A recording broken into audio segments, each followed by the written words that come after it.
Hello guys and welcome to the Marigold Standard, your weekly audio source of all things Dream Star Fighting Marigold. I'm your host, Rob Goodwin, and as you've probably read in the podcast description, this is another weird Frankenstein's monster episode, and much as I would love to say it's Matt's fault, as long-time listeners have probably already assumed, it is my fault. Unfortunately, it's been a week where, with children being back in college for my job, it means that I've had a lot of late nights. With this show airing on the 8th of September, the Sunday, but not dropping on Wrestle Universe till Tuesday, it was very difficult for me and Matt to negotiate respective calendars and come up with a decent date that we could do that wasn't 2:30 in the morning, which Matt, crazy as he is, probably would have done. So unfortunately, that's where we've got to. We've had to record our parts separately and sort of mash them together. This should be rectified for next week because the next two nights of the Dream Star Night 3 in Shinkiba and Night 4 in Korakuen Hall are both live, so we should be able to choreograph that. It is scheduled to be released on Tuesday, so keep your eyes out for that. In the meantime, thank you so much for your patience. We are sort of at the beck and call of the Wrestle Universe schedule, though it is a damn sight quicker than Stardom World was. So we are in a decent position with it. It's just that obviously this week has been a bit chaotic, and hopefully these types of episodes will be few and far between in the future. Basically, what we're going to do then today is I've got a couple of bits of news, nothing too breaking. We did cover most of the news in the Stardom cast that dropped this morning. There's just a couple of things I briefly want to go through. We're then going to talk about the latest Dream Star Grand Prix show, which was night 2, the third show overall in Bolfert Toyama. A great show, by the way. Can't wait to talk about that very shortly. And then preview the live 2 nights, one in Shinkiba on Saturday and one in Korakuen Hall on Monday. That Korakuen Hall show has the potential to be a show of the year contender. Utami Hayashishita versus Mirai.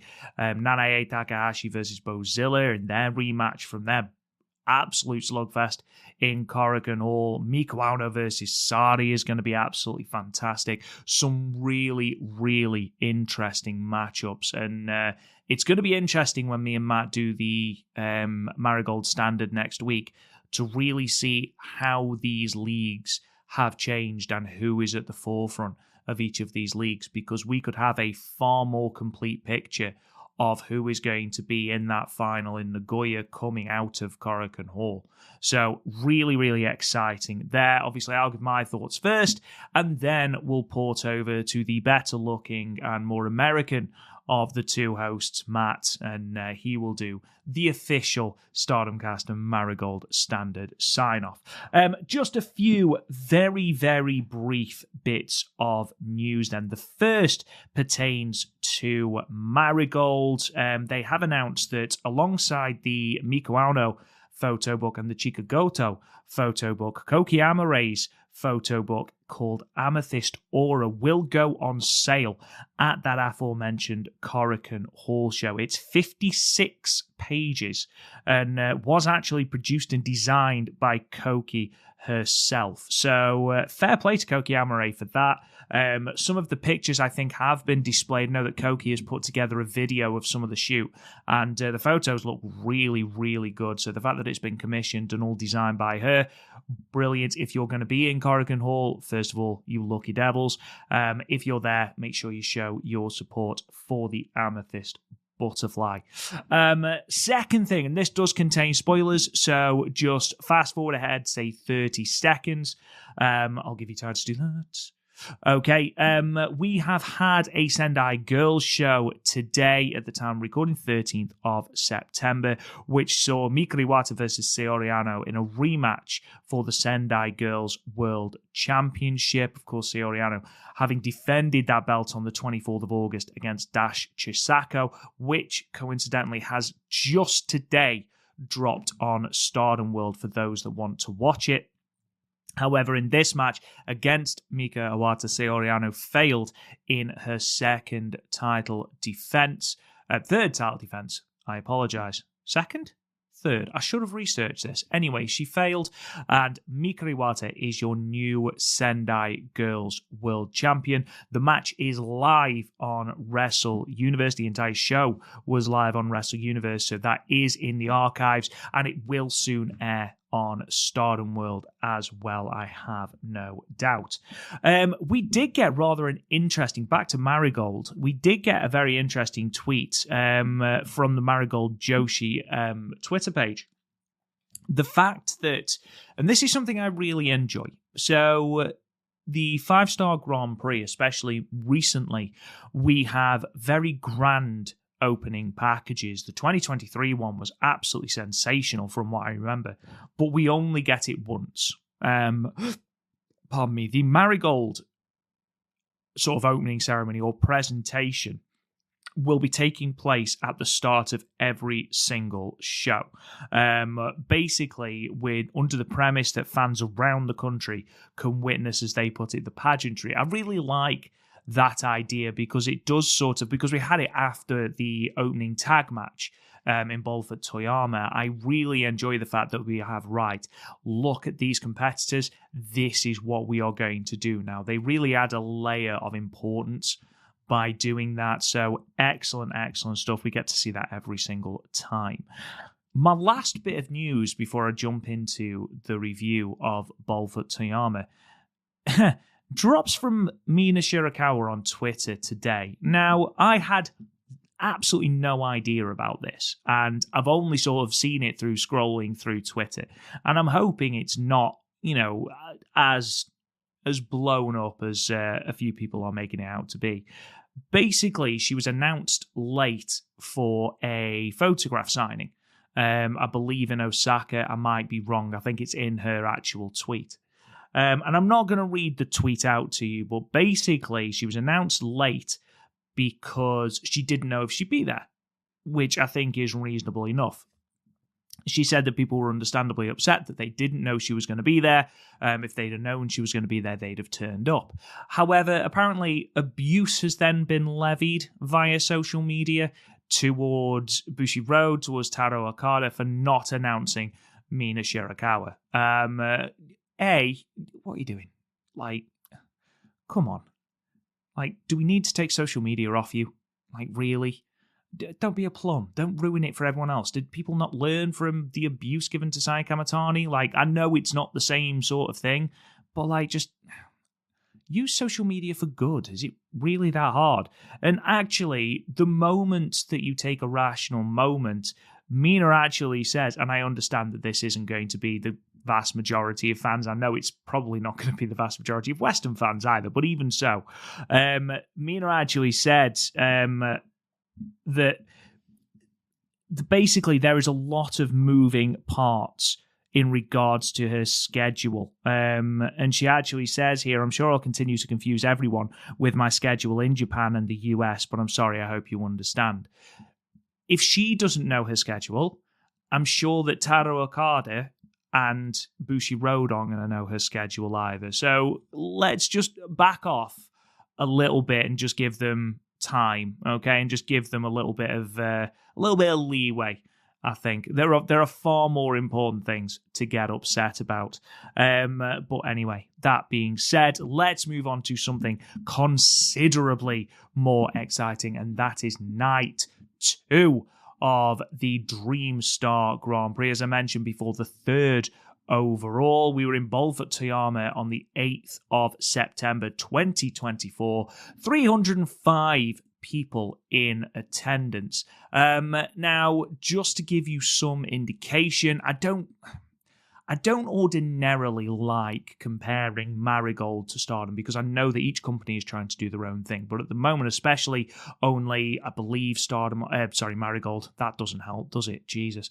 I believe Marigold are only 27 shows into their history. So at the moment where they're running venues for the first time, to try and give you a comparison. It's the only sort of thing we can do at the moment. 305 people, as I mentioned, were in attendance here. To give you an indication, Stardom's average at Bolfert Toyama is around 340. So it's just under the Stardom average. I think the lowest attendance that Stardom have had at the venue is 270.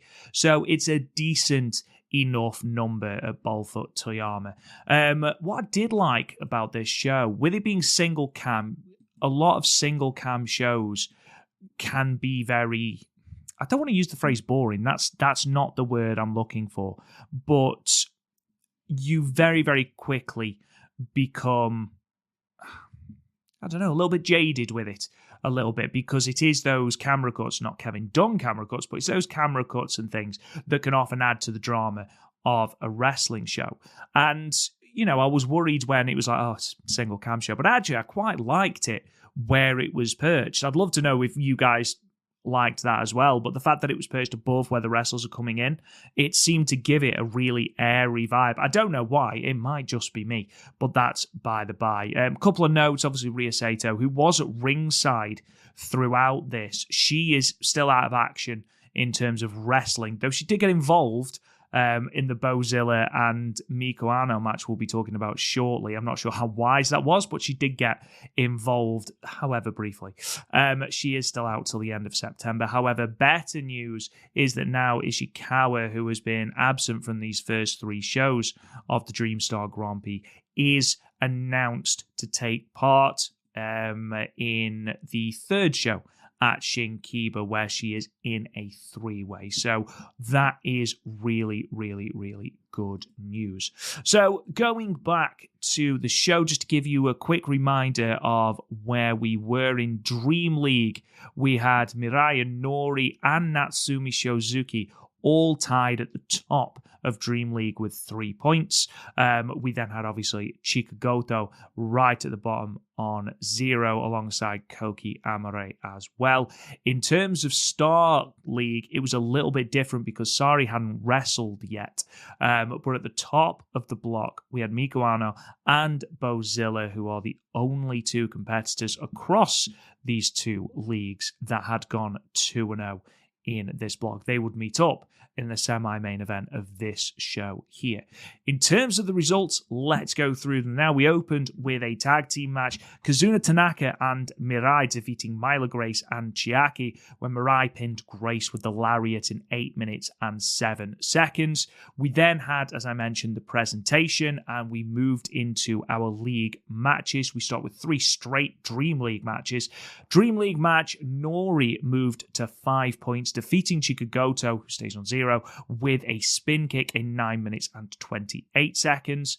Another Dream League match, Utami Hayashishita moves to 4 points, defeating Victoria Yuzuki, who stays on 1 point, with the shocking Baszler in 8 minutes and 7 seconds. Dream League match again, Koki Amare getting her first victory, moving to 2 points, defeating Natsumi Shozuki, who stays on 3 points, with a modified roll-up in 11 minutes and 20 seconds, just after a very, very near escape with a back suplex, which we're going to talk about when we get to that match. Star League now, Nanae Takahashi bounces back from a loss to Mai Sakurai by winning against Misa Matsui with the 1 second EX in 11 minutes and 3 seconds. In your semi-main event, it was a rematch of the First United National Championship match. However, this time, Bozilla gets the win, moving to 6 points, defeating Miko Ano, who remains on 4, with the Styles Clash of all things in 9 minutes and 8 seconds. And then in your main event, another Star League match, the Crimson Red Belt champion Sareee makes her tournament bow, defeating Mai Sakurai with a wrist clutch back suplex in 11 minutes and 13 seconds. So let's start with that opening tag. It was a fun match. The whole point was to whet people's appetites going in, and at least initially it seemed to be built around a bit of friction between the team of Grace and Chiaki, with their bickering ultimately leading to Mirai and Tanaka hitting stereo drop kicks and taking charge early on. The match really does brighten up when Mirai is in. And since Stuart Fulton and Sonny have been bringing it up on commentary about her smile, genuinely, how much does she enjoy wrestling, being in that ring? It really does permeate into the match. Of course, it helps that you're in the ring alongside someone with such a sunny disposition as Kazuna Tanaka as well. But even so, the fact that Mirai is clearly having the absolute time of her life really does elevate proceedings. There's more ongoing disagreements between Chiaki and Myla, with Chiaki looking to use the chair. She actually throws Myla Grace into the referee so that she can use the chair. Myla refuses, grabs it off Chiaki as she goes to hit Mirai with it. She pays for her conscientious observation of the rules, even though it looks like she might win with a couple of roll-ups and a swinging neck breaker, but Mirai ultimately absolutely decimates her with a ripcord lariat for the win. It's a fun opener. Do you have to go out of your way to see it? No. However, good performance from Kazuna Tanaka. It's always fun to see Mirai in these tag matches and in these just across the card, let's be perfectly honest. And again, Myla Grace is improving leaps and bounds every time she enters into the ring. I gave it 2.5 stars. It's a decent enough opener. Moving on to Nori and Chika Goto. I don't think I'm the only person in the world who thinks that Nori has been incredibly impressive in her opening tournament matches, and with the win here, she actually goes clear at the top of the block. Chika Goto, and this is something that I've talked about in the last episode, that she's putting on very impressive performances, however, ultimately failing to make that count, and it looks very much like it could be the same story here, because Goto looks for that Greco-Roman knuckle lock by holding her hand up in the eye, trying to assert dominance by being the tallest, doesn't take heed at all of Nori spin kicking it out of their way. She tries another one and ends up eating a whole flurry of kicks for this. And this sort of sets a tempo for the rest of the match. Now, don't get me wrong, Chika Goto has her moments. She lands the hip attacks, manages to get the giant swing in, and even when she's snap-mad and kicked by Nori, and some of those kicks are absolutely vicious, by the way, they do properly sound off like gunshots around this arena. She's screaming for more, even though it's obviously very, very painful. Even when Nori's throwing forearms, like, Chika Goto will not let go of the hand. They're maintaining wrist control. She's not letting go, even though it's very, very painful. And she responds with forearms of her own. Eventually, she gets stunned by a buzzsaw kick, manages to kick out of the resultant pinfall at 1, which gets a huge, huge pop. However, that's the moment that Nori brings out the spin kick, floors Goto like a felled tree, ultimately giving Nori her second win of the tournament. For me, anyway, this is Goto's best performance of the tournament this far.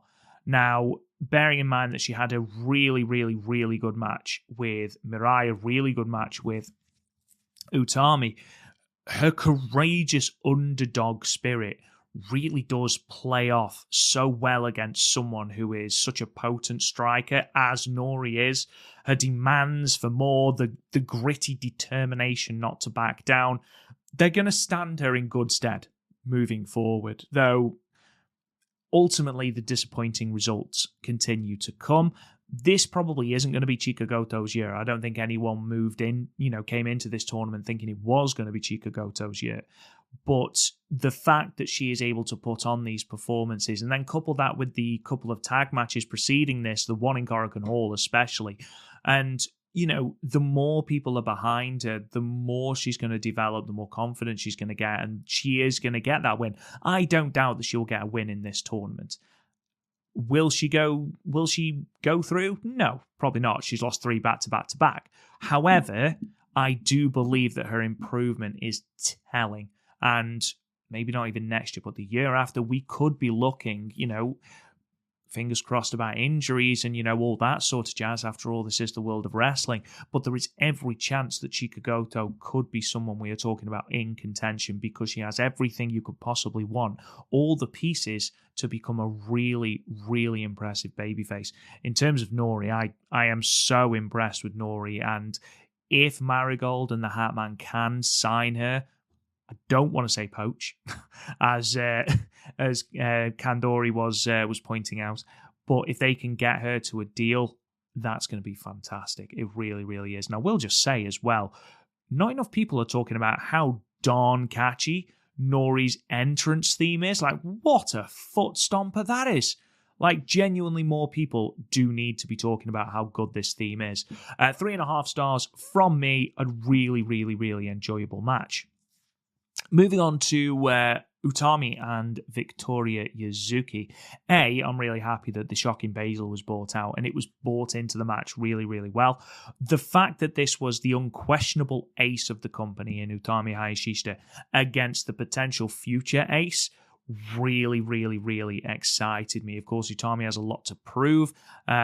She lost to Nagisa Nozaki in that opening show. She recovered with the victory against Chika Goto. And what we get is a really, really fantastic match, playing the youthful exuberance off against a near insurmountable ace. It's such a fun dynamic to watch, and both these two play it really, really, really well. Victoria Yuzuki is basically a ball of energy, absolutely no fear, with a ferocious sense of passion. And for the opening throws of this match, it's Utami repeatedly having to put Yuzuki down as she repeatedly bounces up and down. It's very much like the Marigold version of a whack-a-mole. Yuzuki just won't stay down, continues to try and wear down Utami. However, there is a point where passion, unless you're Nanae Takahashi, of course, can be counterintuitive. And that's what we see unfolding here, with Yuzuki repeatedly sprinting full tilt into forearms and into lariats, as though her zeal and her desperation to prove herself is causing her to make mistakes. Twice she gets caught in different variations of the air raid crash simply because of this. And it's actually only when she slows things down that she gets the biggest opening of the match for her, in the way of a really tight near fall with the rolling arrow. Utami, for her part, obviously I don't need to preach to the choir. You're listening to this. Presumably you're all enormous fans of just how damn good Utami is. But she comes across imperious whilst also allowing Yuzuki a lot of leeway, which is a difficult line to toe. She sells her offense beautifully. That bump from a crucifix bomb, which leads to her not being able to bridge properly off the German suplex, and means that she has to amend her offense.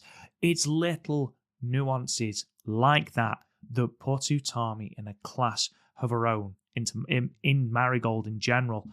Rather aptly, it's Yuzuki's zeal again that leads to the end of this match. She charges, but this time is caught in the Shocking Baszler. And I really enjoyed the fact that Utami wasn't using the German suplex because of the fact that the neck injury was just a little bit too severe. Uses the Shocking Baszler and the fact that she's able to deadlift Victoria Yuzuki into this. Remarkably impressive. Gives Hayashishita her second victory of the tournament, and it does sort of correct course after that shock loss to Nagisa Nozaki. Yuzuki's destined for great things. The way she wrestles this match just seems to add fuel to that fire, and of what I and literally everyone that watches Marigold has been saying for months. She just gets pro wrestling. She's an incredibly special talent, and in my eyes, definitely is the future ace of Marigold. The future ace. Because the current ace is Utami. She is the now. And wherever she enters an arena at the moment, you feel the air almost change. She was one person missing for 3 weeks. And the Marigold shows, genuinely, even though the other wrestlers did a sterling job of the matches and covering for the fact that she wasn't there, you felt like there was a huge hole when Utami wasn't there. And that is that aura, that star quality, that charisma that Hayashishita has in spades. And of course, it helps when you are a phenomenal in-ring talent as she is. I mean, we had Sonny Gutierrez on a couple of months ago, hoping to have him on again very soon. And he said that, there's very few people, if any, that can match Utami. And you have to agree, on the basis of evidence, everything she does elicits very positive reactions from people that watch. There's a reason that Io Sky was paired off with Utami Hayashishita. It wasn't just because Utami Hayashishita held her as an idol. Many, many people, presumably many in Marigold, held Io Sky as an idol, with the reason they got into pro wrestling. But it was Utami that was trusted with it, and to my mind, that is still far and away Marigold's best match of the tournament, best match of their run, so far. This match is great. I gave this 4 stars. Genuinely, Victoria Yuzuki, 4 years, 2028 Dream Star Grand Prix. Put it in your diaries. I think she will be in at least the final in 2028. That's my prediction. Okay? Could be sooner, but I'm going 2028. So there we go. That's your little hot take. Watch her win it next year now. Moving on to Koki Amare and Natsumi Shozuki. Now, I had absolutely no idea that these two have as much history as they actually do. Even before Marigold, because they were in a faction together, the Royal, I believe, in AWG. I'm sure Plug Pedro will be able to tell me more about that. But they battled against and with each other on multiple occasions. I believe altogether they've had 20 plus matches in the ring together, whether that's on the same team or whether that's opposing. But this is actually their first singles match, which is really interesting. And of course, when you then throw in the fact that it was Natsumi Shozuki and Miko Ano who eliminated Koki Amare and Chika Goto, the Twin Towers, from that Marigold Twin Stars tournament, you've obviously got a lot of heat there. This is a rather scratchy opening, which didn't really surprise me, because that's how Shozuki likes to wrestle. I find her quite gritty in a good way. And it's Koki Amare that sort of uses her height and reach to her advantage, especially with those really big boots.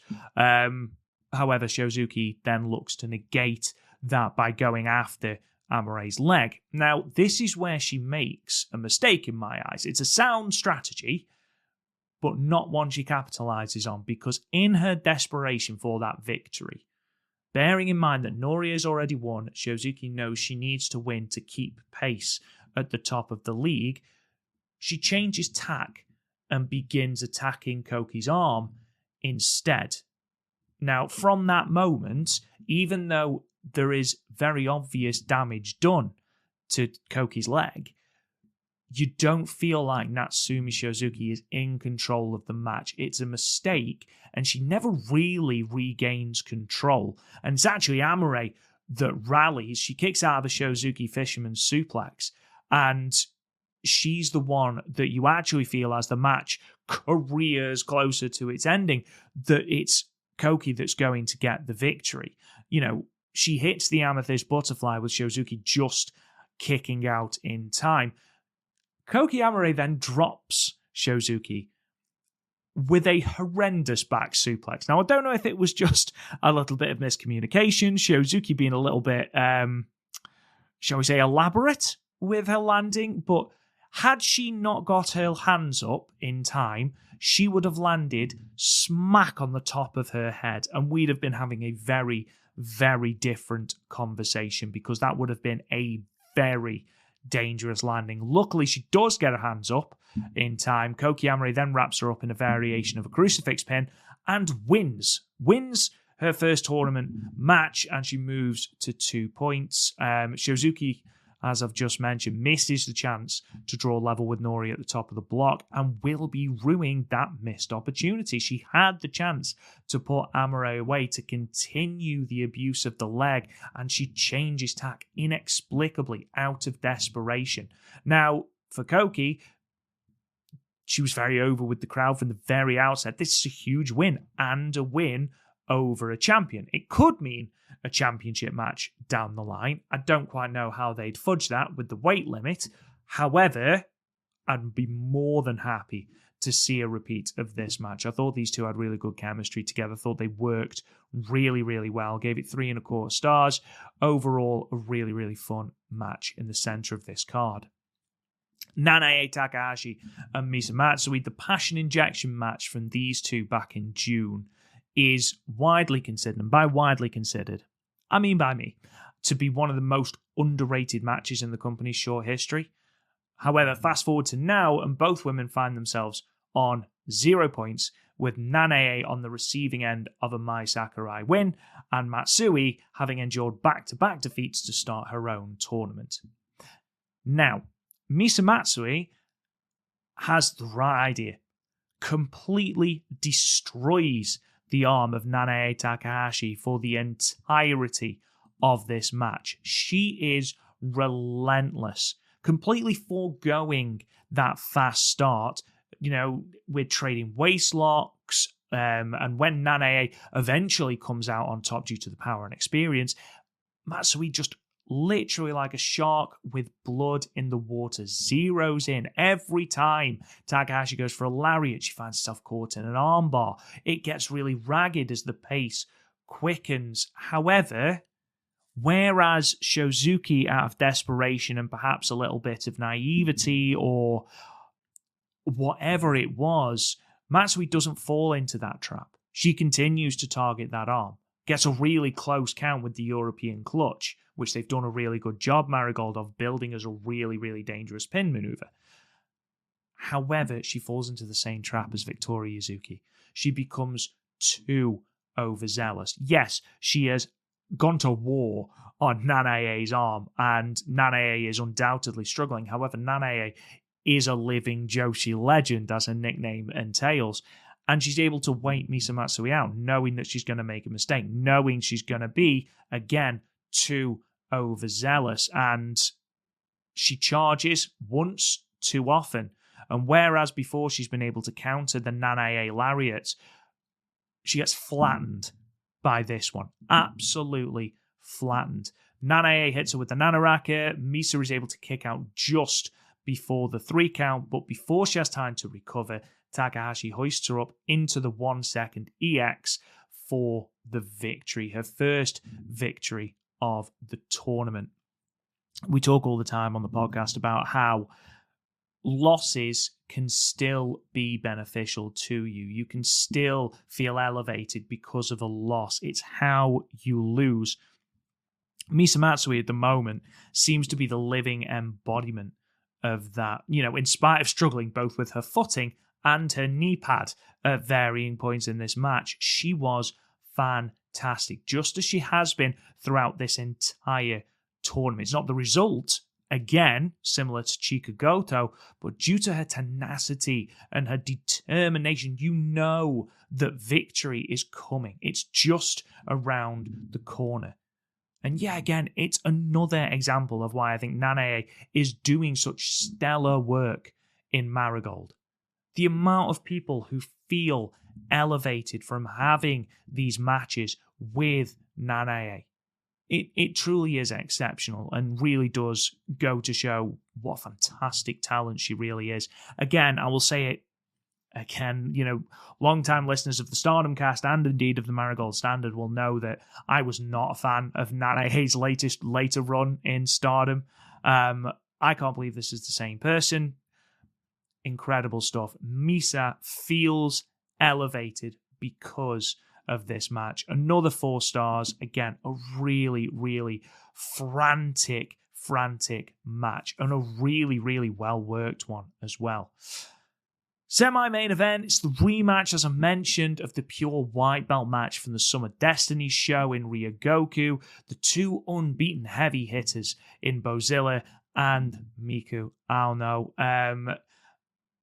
Bozilla is in a terrifyingly savage mood tonight.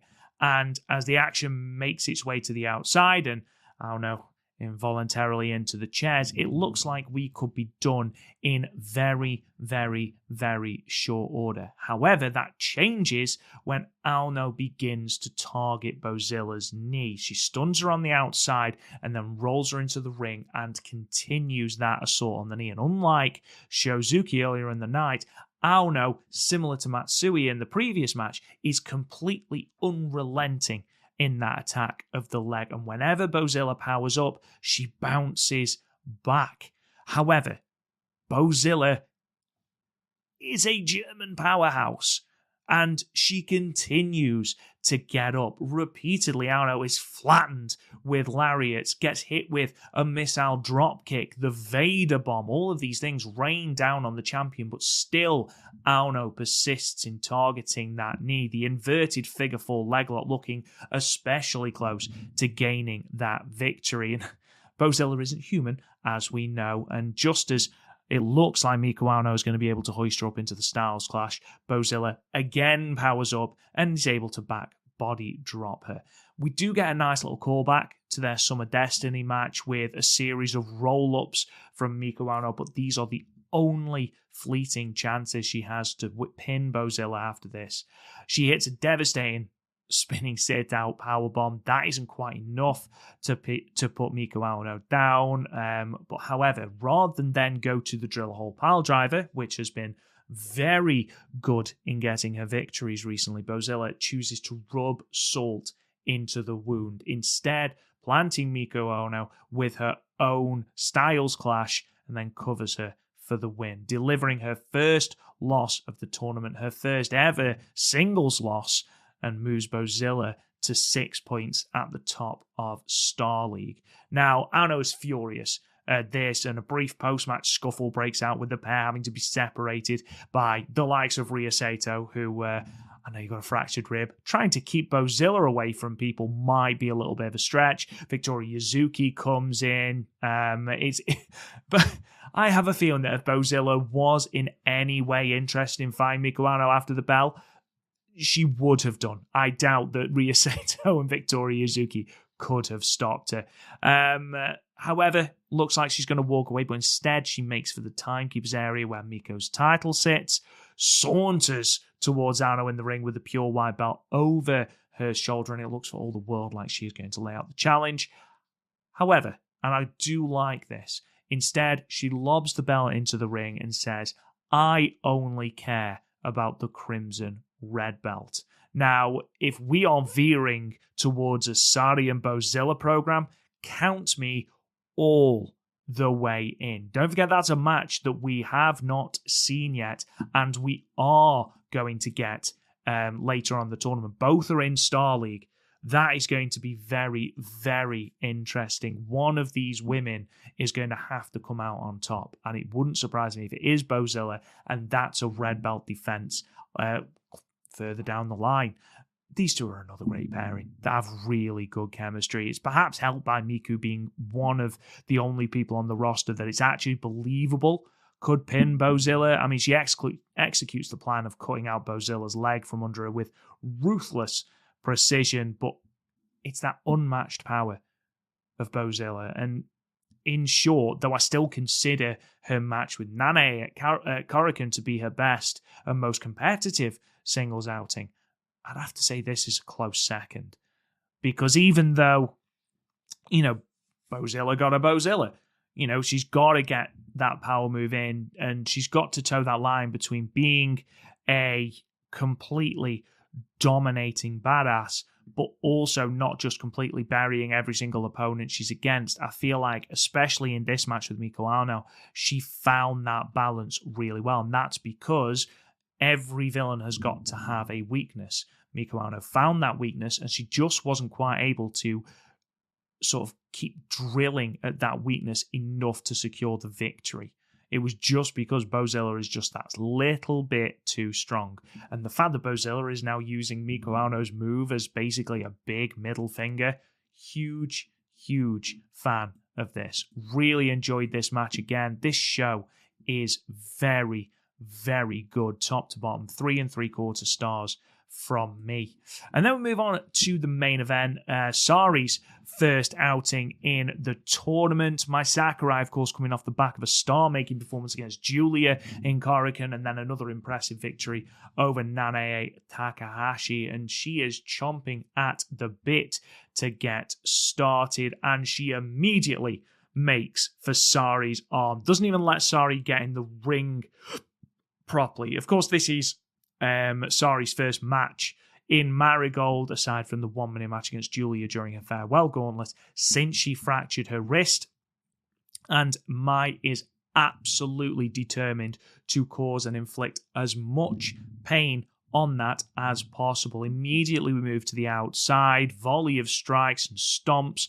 Mai grabs a chair from ringside, hurls it at the bad wrist, properly looks like that hurts, before planting her with a shotgun drop kick, and then she runs her into the corner post, and the action comes back into the ring. However, Sareee isn't the Crimson Red Belt champion for nothing, and she begins unloading on Mai. There have been interviews, of course, we saw it a couple of months ago with Sareee basically calling out the entirety of the Marigold roster for not being able to beat her, not being able to step up to her level. And after Utami lost to Nagisa Nozaki, she came out with even more of these barbs, especially aimed towards Utami.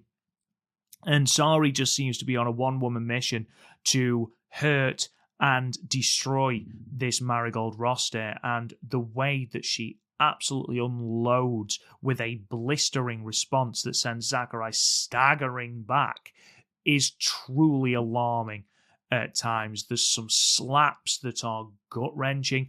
However, and this is the best bit, Mai Sakurai doesn't only not back down, she is there for the fight. She wants this fight. I mean, we end up back on the outside after Sareee hits this fisherman's suplex. She goes to the top rope. Mai Sakurai boots her off the top rope to the outside, hits a diving crossbody. We're into the chairs. It's a brawl. It's chaos. We move back into the ring. Even more of the forearms. She manages, Sakurai manages to elbow herself free of a wrist clutch uranagi attempt, and then flattens Sareee with a big boot and a drop kick. Sareee kicks out of the Tiger suplex. The Goodwin elbow drop, we know, the most devastating move in Marigold, and then she eventually manages to crawl agonizingly to the ropes to break an STF. And this is the first moment in the match where it looks like Mai might be running short on options to finally put Sareee down. She goes for the Glorious Driver, only for Sareee to spin free and land a disgusting headbutt. These headbutts are never fun to listen to, but the echo is grotesque. It really is. It echoes with this dull thud around the entire venue. Mai is stunned. Sareee snatches her up into the uranagi. Mai somehow kicks out, rather groggily, admittedly, but seemingly more out of instinct than anything else, wasting absolutely no time whatsoever. Sareee hauls her back to her feet, and the way that she basically muscles her, deadlifting her into a wrist clutch back suplex is incredibly impressive and adds that layer of gritty realism that I really do enjoy about Sareee matches. It keeps her shoulders down, gets the win, and moves to 2 points. I mean, it's been a special year for Sareee in terms of match quality. There are very few, if anyone, maybe Mayu Iwatani, that can match her. She really does just seem to put on a show every single time she steps into the ring. And she repeatedly proves that she's able to have outstanding matches at any point and with anyone. More importantly, in this particular match is another in a rapidly growing list of excellent Mai Sakurai singles matches. I mean, again, Sareee is on that level at the moment where you could quite literally put her in the ring with a bin bag and she would still have a 3.5-star match. She is a very, very, very special wrestler, and we should absolutely be taking advantage while she's here. However, Mai Sakurai, again, similar to Nanae, I can't believe this is the same wrestler from last year. I'm watching this match with Sareee going, where on earth has this fire been, this passion, these brutish strikes? honestly, this tournament, me and Matt have been talking about breakout stars, and the breakout star was more aimed at someone who is on that undercard. I know that we highlighted Misa Matsui, who's doing a fantastic job. Kazuna Tanaka, I know, was highlighted. Mai Sakurai wasn't highlighted because we already, off the back of that Julia performance, had already elevated her to the upper mid card of, the very upper mid card. Matt even has her getting through Star League to the final of the Dream Star Grand Prix. And yet I still think she's managing to break out. She's even managing to surpass the expectations put in place after this Julia match.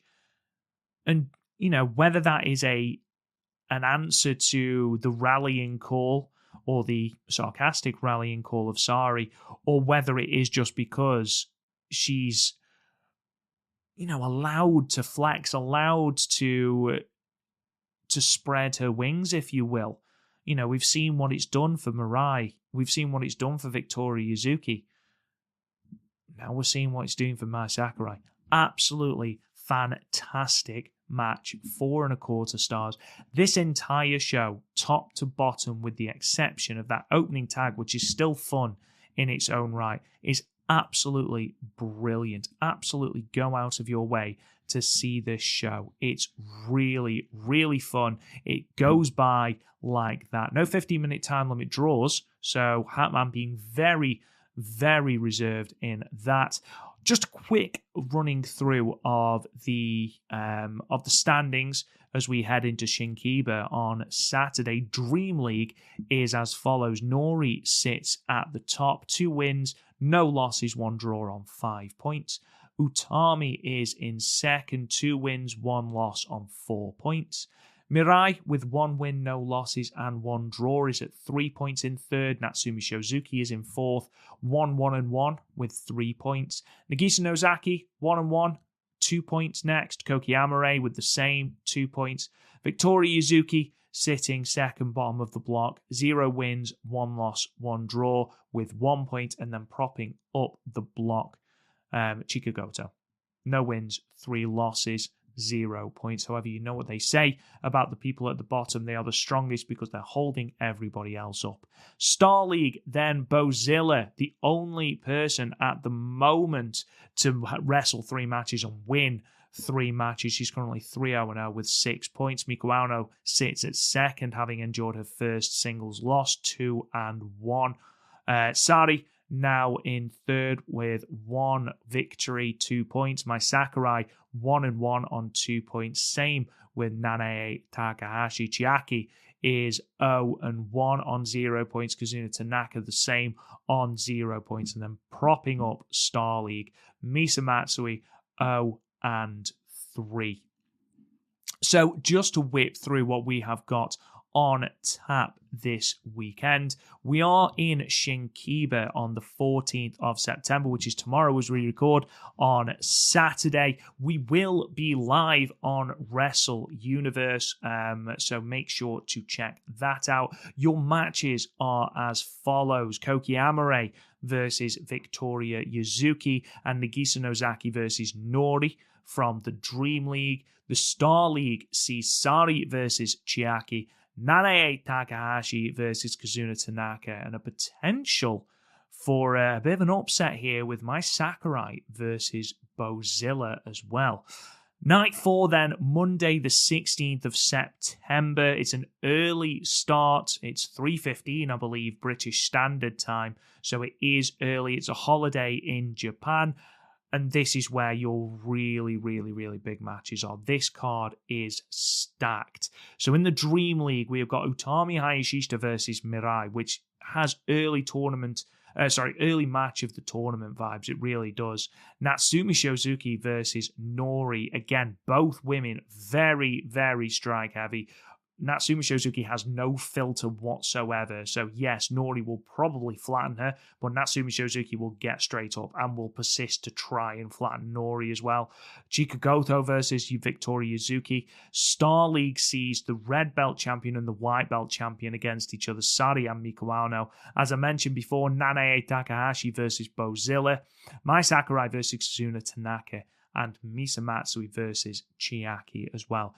2 absolutely loaded cards, especially that Corrigan Hall show. That is going to be a very, very tasty card. Myself and Matt, hopefully, fingers crossed, will be reconvened together so that we can go through those two shows. That should be in your feeds on Tuesday evening. Please keep an eye out for that. If it's not going to be that day, which it should be, but if it's not going to be, we'll announce on social media. But again, it should be. Thank you so much for listening, guys. We really do appreciate it. Apologies once more for the Frankenstein's monster of an episode. If you think we've deserved a 5-star review, it really would go a long way on iTunes and Spotify. A comment really helps as well. Helps us be exposed to more people. We're also on all of the social medias. We're on all of the podcast platforms. If you type out StardomCast or indeed Marigold Standard, we will come up.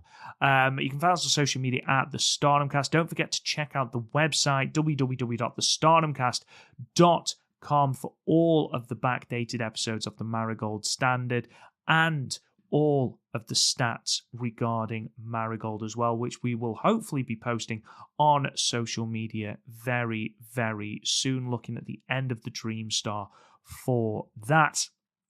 Don't forget, if you want these episodes early and ad-free, you can sign up to our Patreon, patreon.com/the Stardomcast. For as little as $1 a month, you can get all of these episodes early and ad-free. There is over 500 different posts over on Patreon. Thank you to every single person that has contributed to that. All of you are awesome. We could not do this without you. Thank you so much. If for whatever reason you want to talk to me on Twitter, you can at RealRobGoodwin.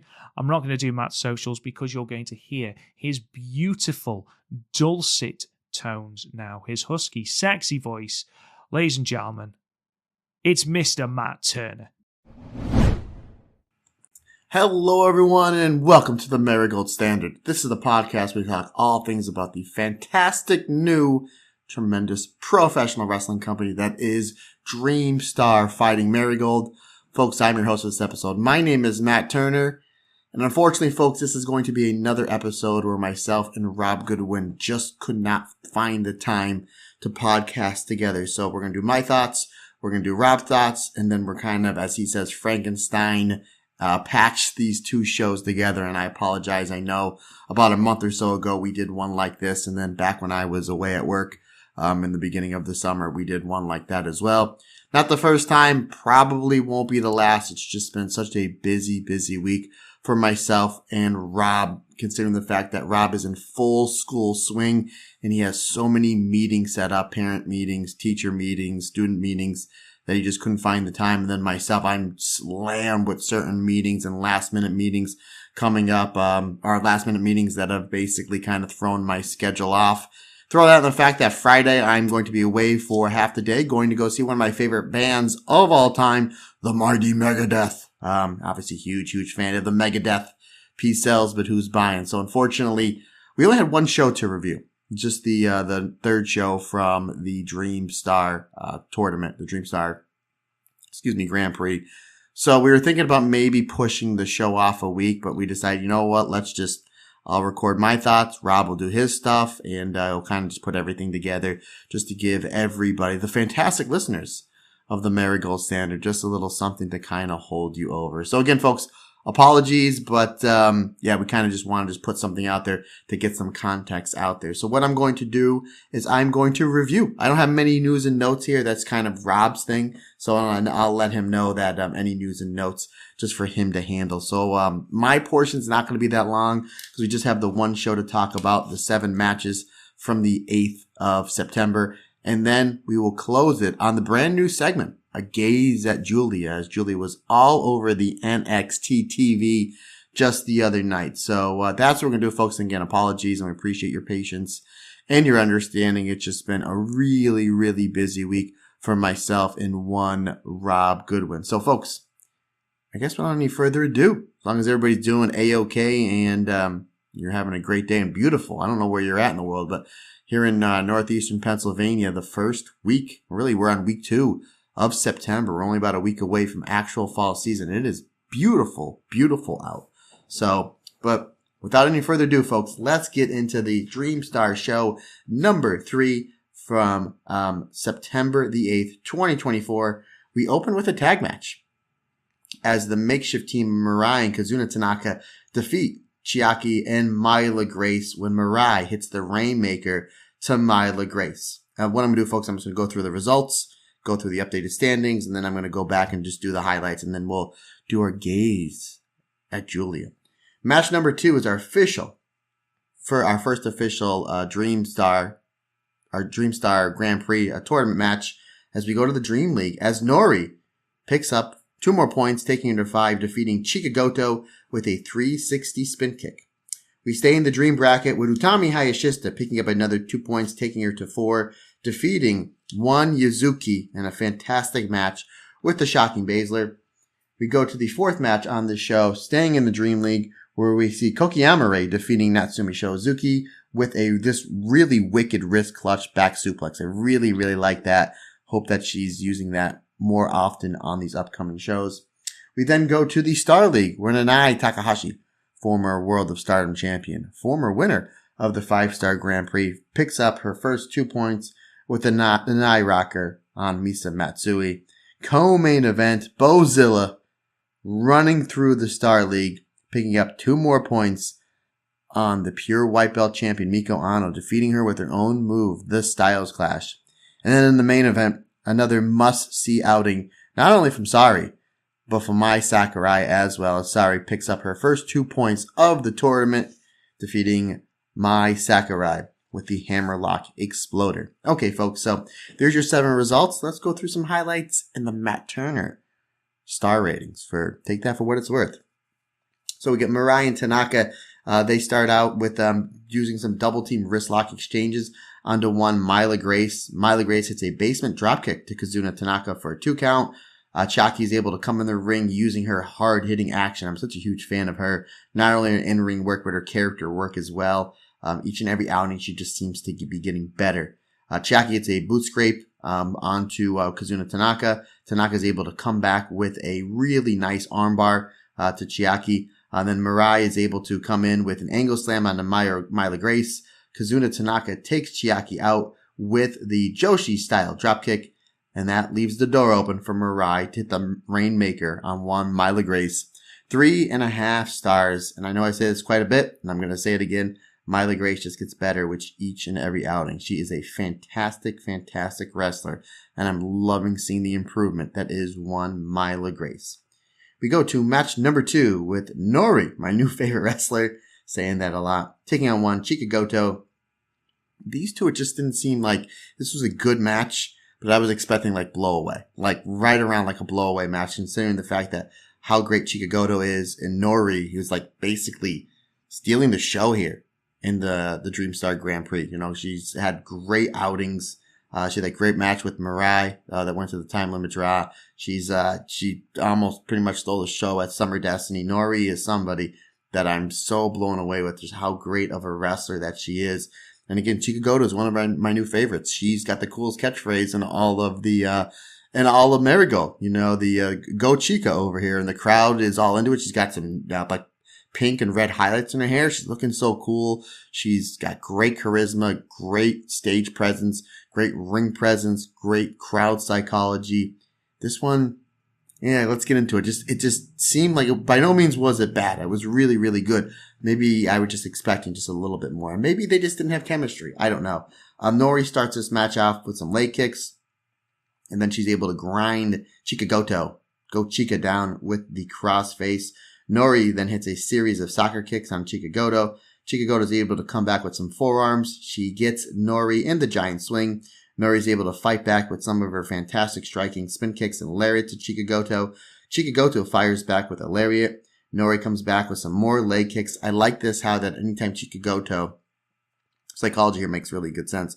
Anytime Chikagoto gets on a roll or starts to build up some momentum, Nori just goes right to those leg kicks and is able to halt the momentum down of Chikagoto. I really like that. Chikagoto and Nori have a forearm trade-off that Chikagoto does actually pretty quite well on. but eventually Nori hits a big head kick and a front face suplex for a 2 count, almost like a cow catcher suplex. That was or half ouch, excuse me, the one that Sherry does, like the half ouch suplex. The cow catcher is the over underhook takedown. But she hits that headlock front suplex for a 2 count, and then puts Chikagoto away with a series of kicks that leads to a 360 spin kick for a 3 count. 3.5 stars for me. And then after this match, there was like some extra stuff that happened on the show. Jeepers Christ. Jeez Louise. There's some extra stuff that happened on this match because Chikagoto pushes Nori, and then Nori starts kicking away at Chikagoto at the end of the match. So I don't know if maybe something happened in the match, or that's something they didn't want to do, or if they just reacted, or if it's something that maybe that will lead to a rematch down the future, because again, it just seemed like something was missing in this match. I had a 3.5 stars, which is obviously still a pretty good rating, but considering the fact of how much I'm blown away by Nori, especially in this tournament, and what a big fan I am of Chikagoto, it just seemed like it was just missing something, and maybe it's something they'll have to revisit, get back to it, and we can get back to what we all know will be a 4 to a 4.25 star match. Extracurricular activity. I give up. Anywho, yikes. It's been a day, folks, but a great day. Now we get into this match was an absolute banger. Victoria Yuzuki versus Utami Hayashishita, the current ace versus the future ace. This was great. Big lockup to start. Utami Hayashishita uses her experience and her strength to get the early advantage with the big tackle, grinding Yuzuki down with the headlock. Yuzuki is able to come back with a big dropkick and a head scissors takedown. Utami comes back with some forearms and an air raid crash for a 2 count. And then we see Yuzuki firing back up with some dropkicks, some forearms, really using her explosive offense. She goes for the redream. Utami Hayashishita is able to block the redream and hit another air raid crash. Victoria Yuzuki comes back with a big Northern Light suplex for a 2 count, and then finally hits the redream, which is really cool because that's Kazuna Tanaka's move. Hits the redream for a 2 count. Again, Kazuna Tanaka, Victoria Yuzuki, tag team partners. So I think it's really cool that she's adopting Kazuna Tanaka, her tag partner's finisher in some of these matches. Utami's able to come back with a huge lariat and a German suplex. However, she cannot follow up on the German suplex because of all the neck damage done that Victoria Yuzuki has done in this match. I thought that was really cool, and I thought maybe Utami was really hurt. If you remember, it was right around this time last year that Utami was out for a handful of months because of certain injuries, I think, to her neck and her back and whatnot. So she hits this German suplex, and the way her selling was, I was like, oh, geez, it looked like she was really hurt. And she was like, she crawled all the way to the other side of the ring, and the ref was checking on her. I mean, the selling here from one Utami Hayashishita made it look legit. And that just goes to show you what a great performer Utami Hayashishita is. So I thought that was terrific. And not only that, but it puts over Victoria Yuzuki's prior offense, building up that work to her neck. Excellent stuff from both these wrestlers. Victoria Yuzuki is able to use that opening to get the rolling arrow for a 2.999 count.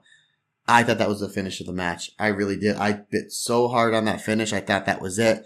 I thought the referee's hand hit the canvas. Again, a credit to not only the referee, but to Utami Hayashishita and Yuzuki to be able to hold that 2.999 count for as long as possible. Utami is able to fight through all the pain, hits a brutal lariat, and then follows it up with the shocking Baszler for the 3 count. Folks, I had this one at 4 stars. Phenomenal match between these two. I would love to see these two wrestle 3 times a month because this was great. And you can tell that they will constantly have better matches ahead of them. But this was absolutely terrific. Love that match. We are in the Dream League. We stay in the Dream League as Koki Amare taking on Natsumi Shozuki. Koki Amare, her first match in this tournament. Koki Amare, we see Natsumi Shozuki. She's going to use her speed to get the advantage in this match. We see it early on, but however, Koki Amare uses a chicken wing to slow down Natsumi Shozuki. Natsumi is able to eventually fight out of that, uses some kicks to put down the taller Koki Amare, the Amethyst Butterfly. She uses those kicks to set up her slingshot double knees that she does off the middle rope that I absolutely love. That scores her a 2 count. Koki Amare uses her size and strength advantage and is able to set up Natsumi Shozuki for a corner Yakuza kick, or the Halua kick. That scores her a 2 count. Koki Amare comes off with another big running boot. And then she hits a ripcord cutter. I like that. I thought that was really, really cool. How she uses like the ripcord, like the Rainmaker spot. But instead of the Rainmaker or knee that we see Konami use, she used it into a cutter. And I think I've seen her do that once or twice before. I really, really like it. And Koki Amare should definitely add that to her arsenal because I think it was really, really cool and really, really good timing. Natsumi Shozuki is able to fight back, locking Koki Amare in a Fujiwara armbar. She uses that ground game to then use some grounded kicks, and then that sets up the bullet train, the double knees into the corner for a 2 count. She then sets that up with a fast and explosive running Samato. That scores her another 2 count. Koki Amare is able to come back with some strikes, hits the Dominator for a 2 count, goes to the top rope, misses the Hammerfist Butterfly Splash. She misses the Hammerfish Butterfly Splash. Natsumi Shozuki quickly rolls her up, scoring herself a 2 count. They go back and forth again. We hit a back suplex from Koki Amare into the Hammerfish Butterfly Splash for a 2.9 count. Koki Amare stays on her game plan. Hits this really wicked back suplex, dropping Natsumi Shozuki on the top of her head for a 3 count, scoring her the win. Not only a win, but a win over the flyweight champion. Will that mean Koki Amare gets a title shot somewhere in the future? I don't know, but this was an excellent match. 3 3/4 stars as Koki Amare gets her first 2 points of the tournament. We go over to the other league, the Star League, as the speed star herself, Misa Matsui, taking on the legend that is absolutely kicking ass, and Nanae Takahashi. Nanae Takahashi uses her experience, some ground attacks to slow down Misa Matsui. Easy story to tell. Nanae Takahashi's not going to want to play the speed game with Misa Matsui, and obviously Misa's not going to want to get into a striking or a strength battle with Nanae Takahashi. Misa Matsui is eventually, though, able to get out of the ground attack of Nanae Takahashi, uses some lucha arm drags, and then starts to target Nanae's arm. I really like that. And then we do see some double stomps to the arm of Nanae Takahashi's. I thought that was great. Misa Matsui then goes to the top rope, misses a missile dropkick. She hits a missile dropkick for a 2 count. Eventually, Nanae Takahashi uses a lariat to set up a neck crank. We see Nanae Takahashi really slowing down the pace of Misa Matsui. Misa Matsui is able to come back with a Quesadora double stomp. So think of the prong hold into the roll up, and then uses not 1, not 2, but 3 double stomps, one after another. That scores her a 2.9 count. That was a really, really cool spot. And the psychology is making sense here. Nanae is trying to slow down and ground Misa Matsui, but anytime that Misa gets a little bit of an advantage, she's able to explode out with explosive offense. Nanae Takahashi is able to come back with a sliding D and hits a big forearm that looks like almost KO'd Misa Matsui. Misa Matsui is able to hit a Hurricanrana and a Shining Wizard combination that scores her a 2 count. Misa then stays on Nanae Takahashi, almost giving her a taste of her own medicine, locking her in an armbar. We do see then a leg capture, Northern Light suplex for Misa Matsui that scores her a 2 count. But Nanae Takahashi is able to come back with a forearm and a series of lariats for a 2 count. We then see she goes for the Nanae rocker, but Misa Matsui is able to slip out with the O'Connor roll into the Bob Backlund bridge for a 2.9 count. That was another great false finish, another great roll up, almost surprised very much. We saw 2 matches prior with Victoria Yuzuki and Utami Hayashishita. Eventually, Nanae Takahashi is able to come back. She hits the Nanae rocker that she was looking for earlier for the 3 count. Another phenomenal match here. Nanae Takahashi. Pardon me.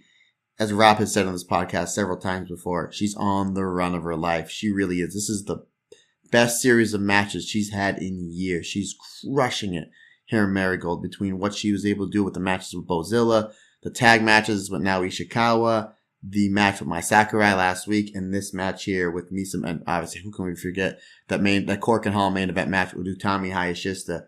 But this right here with Misa Matsui is absolutely incredible. This was fantastic. 4 1/4 stars for me.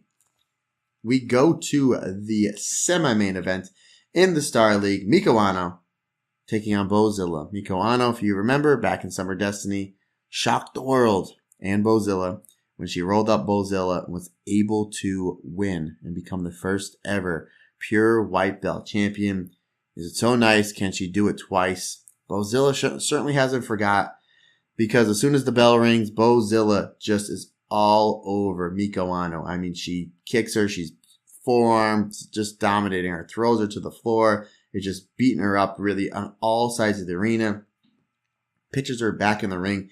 Hits a second rope Joshi dropkick that it looked like it almost caught Miko Ano on the bottom of her chin, which that could have gave her some neck damage. But Miko Ano was just so double tough. So double tough, is able to come back with some leg kicks, big forearms, hits a big suplex, and then smart strategy here. She has Bozilla down here after the big suplex, and then locks in like a no-handed sharpshooter, almost like a leg lace knee bar. I really like that. Miko Ano then is firing up here. She knows that she's on borrowed time because she just got destroyed in the beginning of that match. She knows that any opening that she's got to make it count. She's just dropping bombs on Bozilla's with lariats, forearms, kicks, back and forth. She tries for the Styles Clash, can't get it. Bozilla is able to block the Styles Clash with a big back body drop. And then Bozilla actually hits the Styles Clash on Miko Ano for the win. 3 3/4 stars. This match didn't go long. It didn't need to. It told a simple story. Anytime that Miko Ano was on the offense, she was really trying to make it work. And then maybe she just got a little bit too ahead of herself, trying to hit Bozilla with that Styles Clash. Ultimately, not only was it her undoing of the match and basically cost her the match. Bozilla, we've seen her, she got the Vader Bomb, she's got the Moonsault, she's got the Power Bomb, she's got that Drill a Hole Pile Driver. She can beat you a number of different ways, but she decided to add insult to injury and defeat Miko Ano with her own finisher, the Styles Clash. I thought that was genius. A great match. And Bozilla, 6 points in this tournament, is absolutely running away with the Star League, very much like we thought that she would, at least in the early parts of this tournament. Okay, folks, we go to the main event. Mai Sakurai, another main event. She main evented the show last week and was able to get a submission victory over Wandanai Takahashi. She's taking on Sareee in this match, and these two wrestled maybe about 6 or 7 weeks ago, and Sareee pretty much ran through her. But this is a completely different Mai Sakurai, and we can tell. Because even before the bell rang, Mai Sakurai jumps Sareee. She can care less that Sareeism, red belt champion, seedling champion, match of the year, selling out all these venues, teaming with Mayu, wrestling against Mayu, having the best matches, Takumi Iroha, Azumi. She doesn't care. This is Mai Sakurai's company now. She doesn't care. She basically thinks Sareee has got a target on her back, and it's that red belt. Mai Sakurai is here to take it. So she jumps Sareee. Outside brawl. Mai sends Sareee shoulder first into the ring post. And then Mai Sakurai targets Saree's arm. Makes sense because then you're taking away a lot of those clotheslines. And especially the exploder. Or the Uranagi, whatever you want to. I'm going to call him exploder. The Uranagi. Either way. Again, I'm a huge fan of Jun Akiyama. Saree's able to come back with a Muda lock. We get a stiff slap exchange between the two. Sareee then is able to hit a superplex for 2. Mai Sakurai follows up by Mai Sakurai fighting spirits up, hits a Yakuza kick that sends Sareee back out to the floor. Mai Sakurai then hits a huge dive from the post. Again, this is a completely different Mai Sakurai. Mai Sakurai then sends Sareee into Sareee into the first row of chairs, throws her back in the ring, hits a big Joshi style dropkick, and then the Masahiro Chono Shining Black for a 2 count. Sareee then, she's had enough here because she's on the back foot most of this match. She fires up. We get a brutal forearm exchange that Sareee gets the better of. At this point, it's like, ooh, maybe Sakurai is bitten off a little bit more so that she can chew. Sareee hits a basement dropkick and a fisherman suplex for a 2 count. Sareee then goes to the top rope and hits this wicked double stomp to poor Mai Sakurai. However, Mai Sakurai not only kicks out of 2, she fires back up with some forearms of her own. Hits the showstopper for a 2 count. Saree's able to come back with a Regal Plex for a 2 count. And this is great back and forth action as we're building up to this epic finish. Mai Sakurai hits a Yakuza kick and then another Shining Black for a 2 count. She goes to the top rope. Did the Rob Goodwin elbow drop. The Goodwin elbow drop. Mwah, right to you there, Mr. Goodwin. That scores her a 2 count. Sareee then tries for the Exploder. However, Sakurai is able to not only get out of the Exploder, but is able to keep contact with Sareee and the Mai Pan roll for a 2.9 count.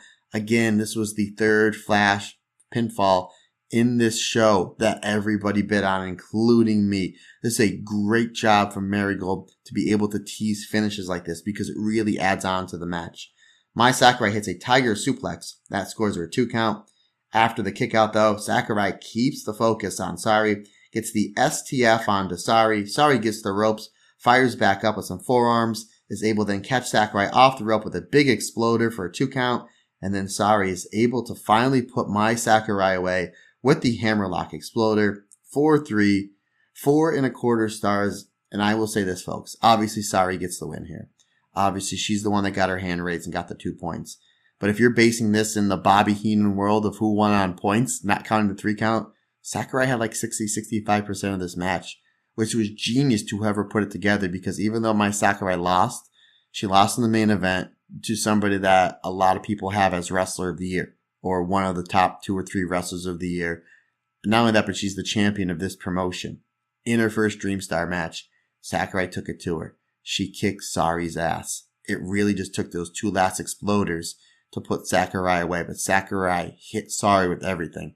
Inside the ring, outside the ring, doing dives, tiger suplexes, kicking out of these double stomps, putting Sareee in submissions. It's a great, great outing for one Mai Sakurai. She looked terrific here. And again, I said maybe about a month ago, Xena's the clear runaway for Most Improved Wrestler of the Year. Folks, we got about 3 months left, and Mai Sakurai is doing a great job making a claim to Wrestler of the Year. Folks, that'll do it for that show, the only show that we're reviewing on this episode of the Marigold Standard. But we are not done yet, folks. Not just yet. Because it's time for our gaze at one Giulia. So we go to NXT, obviously in Full Sail University. Holy jeepers, folks. Full Sail University. There it is. The third time is the charm. We go to September 10th. As we see Giulia, she's getting ready for her match with Chelsea Green. We see Giulia enter the building, and then we do see Giulia taking on Chelsea Green. The match starts out with Giulia with a stiff headbutt to Chelsea Green. Now, this isn't the headbutt she headbutts like Tam with, or Shuri with, but she hits a pretty wicked headbutt onto poor Chelsea Green. Giulia then hits a Joshi dropkick for a 2 count. Chelsea Green comes back with a huge bicycle kick.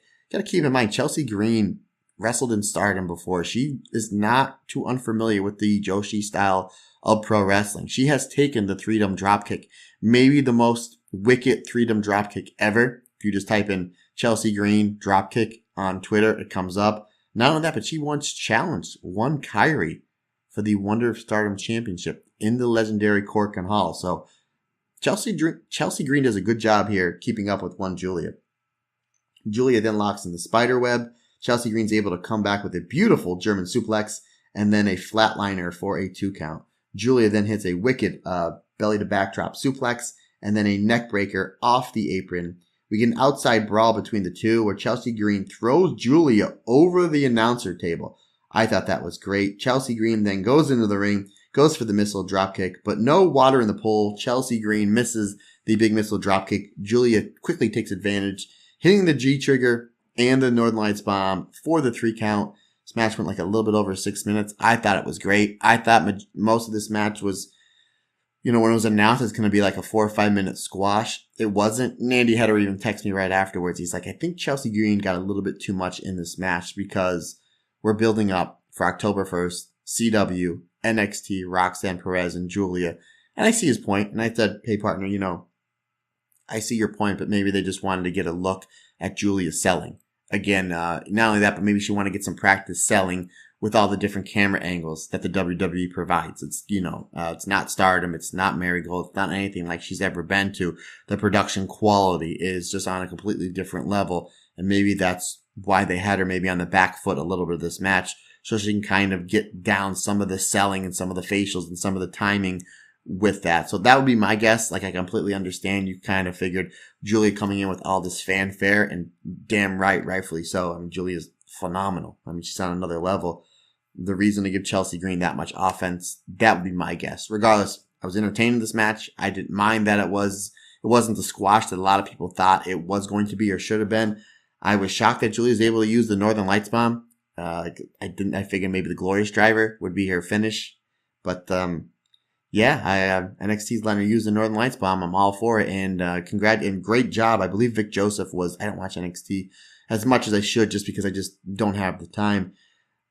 I think it's Vic Joseph is the announcer with Booker T, where he puts over Julia was a former World of Stardom champion, a former Wonder of Stardom champion, and a former holder of the New Japan Strong Championship. So putting over Julia's Stardom lineage over here in NXT basically goes to show to any of the new viewers what Julia's all about. And this was usually the Io and Kairi watch I wait till the next day to watch. This I actually watched live as it happened.